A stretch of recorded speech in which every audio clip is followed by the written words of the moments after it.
اوس خو الحمدلله شاعران دومره ډیر دي ملګري الله تعالی د نورم ډیر کې تکړه تکړه شاعران او ډیر ښه شعرونه لیکي ډیر روان شعرونه لیکي نو دوی ټولو ته د ملګرو شاعرانو ته شخصا زما پیغام دا د غوښتنه مې دا ده شعر یو ډیر سپېڅلی پیغام ده او ډیر تلپاته پیغام ده شعر ډیر وخت ژوندی وي شاعران نه وي سوونه کلونه بعد هغه کلام هغه شعر په دې ټولنه کې ګرځي په دې بانډارو کې په دې مجلسو کې نو په کار دا ده چې دغه شعر داسې یو پیغام له ځان سره ولري چې یو مثبت بدلون په خلکو کې راولي خلک د هغه هر وخت چې د کوم ارمان دپاره د کوم هدف دپاره کار کوي نو هغه هدف ته ګړندي او په داسې متینو او کلکو ګامونو روان وي او شعر باید له معنا څخه ټک وي مفهوم باید ولري نو شعر که په تصوفو کې لیکل کېږي که حماسي شعر لیکل کېږي د سنګرو د مبارزې شعر لیکل کېږي نو چې هغه د کوم شي دپاره لیکل کېږي هغه کې باید ډېر مؤثر وي زه به یو دوه بیته د رحمان بابا ووایم ما ته ډېر خوند راکوي وایي خدایه څه سو هغه سپین هغه ښکلي ښکلي خلک خدایه څه سو هغه ښکلي ښکلي خلک په ظاهر په باطن سپین سپېڅلي خلک هیڅ خندا مې له دې خلکو سره نشي ژړوي مې هغه تللي تللي خلک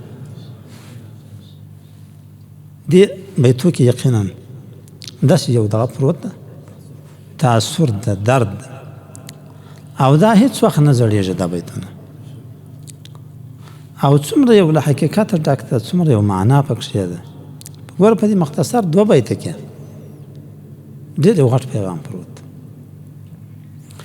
نو د هر برخې دپاره چې شعر لیکل کېږي ملګرو ته شاعرانو ته زموږ پیغام دا ده ځان ته هم دغه پیغام ده چې داسې یو شعر وي چې هغه د کومې برخې دپاره لیکل کېږي هغه کې باید مؤثر وي او تلپاتې وي او رنګ راوړي ما یو شعر لیکلی و حاجي صاحب ویلی ده الله دې ښه ژوند ورکړي حاجي صاحب ته دغه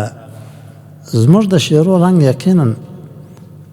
حاجي صاحب محترم ورکړی ده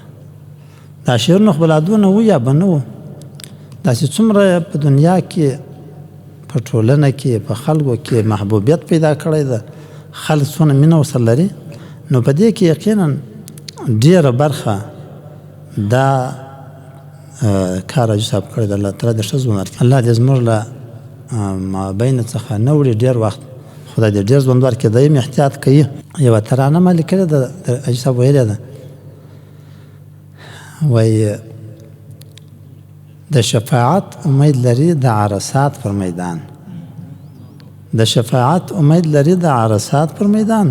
هیره دې نشي د ذاکر دغه خبره یاره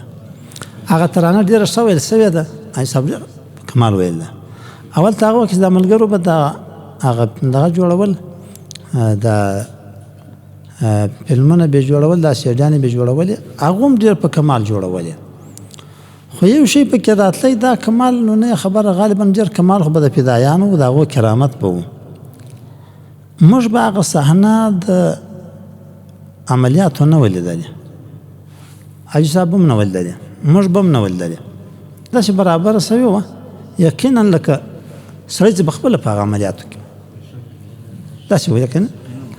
ټول هغه صحنې هره کړۍ به له هغه صحنې سره داسې برابره روانه وه هغه یوه ترانه وه حاجي صاحب که ستا په یاد یې دلته چېرته پټېدی نسې بلې خواته تللی نسې داسې یو ترانه وه اما عملیات دي هلته یقیني دغه صحنه ده دغه عسکر دور دور زغلي له دیوالو سره له هغه سره دغه کړۍ راغلې ده بلې خواته تللی نسې نو داسې د دغه راکلو دا به ډېر کرامت و برکت خو به د فدایانو و د جهاد او دوم برخه کې به برکت د حاجي صاحب و حاجي صاحب یقیني د ډیرو انقلابو سپېڅلی او یو مبارز مجاهد پاتې سوی ده. نو د دوی د دغه برکتو له وجې زموږ شعرونه هم ښه رنګ واخیستی. خو الله تعالی دې وکړي چې موږ او نور ملګري شاعران چې له دې بعد هم شعرونه لیکو یا څه لیکو، داسې شعر ولیکو چې هغه یو چاته یو فکر ورکړي، یو څوک دې ته وهڅوي چې هغه هم یو خدمت ته ملا وتړي، یو کار ته ملا وتړي. اقلا که شعر هم لیکي نو داسې یو شعر ولیکي چې هغه د یو چا په ګټه تمام شي.